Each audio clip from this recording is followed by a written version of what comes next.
বছরে হয়েছিল কি হয় না? আল্লামা দেলোয়ার হোসেন সাঈদী ধর্ষণকারী ছিলেন?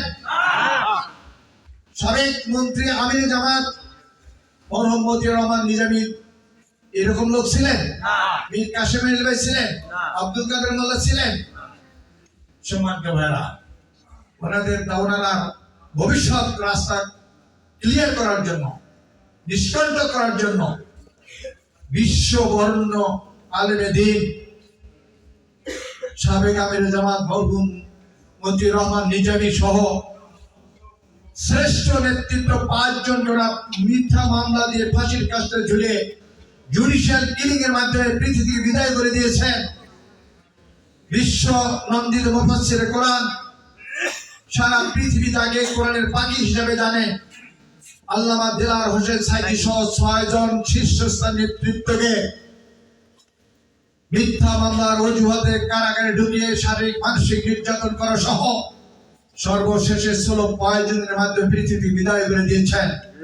ওনাদের ধারণা ছিল এই শীর্ষস্থানীয় নেতৃবৃন্দকে যদি পৃথিবী বিদায় করে দেয়, বাংলার জমিন ইসলামের কথা বলার কোনো মানুষ থাকবে না, বাংলার জমিন ইসলামী আন্দোলন থাকবে না, বাংলার জমিনে কোরআন প্রতিষ্ঠা করার জন্য কোনো কর্মী সমর্থক থাকবে না।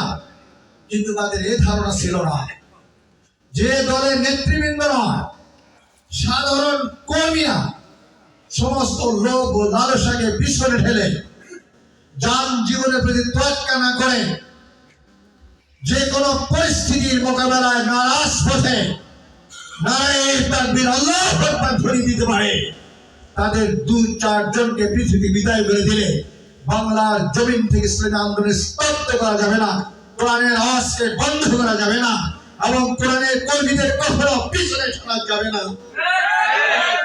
কারণ তাদের লক্ষ্য উদ্দেশ্য আল্লাহর সন্তুষ্টি, জাহান্নাম থেকে মুক্তি, জান্নাত প্রাপ্তি। সম্মানিত ভাইরা, আমার ভাই বলে গেলেন বাংলাদেশে অনেকে বলে একজন শীর্ষস্থানীয় নেতৃবৃন্দ বলেছেন কোরআনের সাথে রাজনীতির কোনো সম্পর্ক নাই। রাজনীতির সম্পর্ক নাই, আছে না নাই? ভাই নাউজুবিল্লাহ বলছেন, আমরা সবাইকে বলা উচিত রাজনীতি বিবর্জিত কোরআন দ্বারা বেহেশত যত দূরের কথা, বেহেশতের গন্ধও পাওয়া যাবে না। গোটা কোরআনটাই রাজনীতি। শুনলেন কোরআনের রাজনীতি আছে না? সমান যাবে না। হযরত قل اللهم مالك الملك تؤتي الملك من تشاء وتنزع الملك من تشاء وتعز من تشاء وتذل من تشاء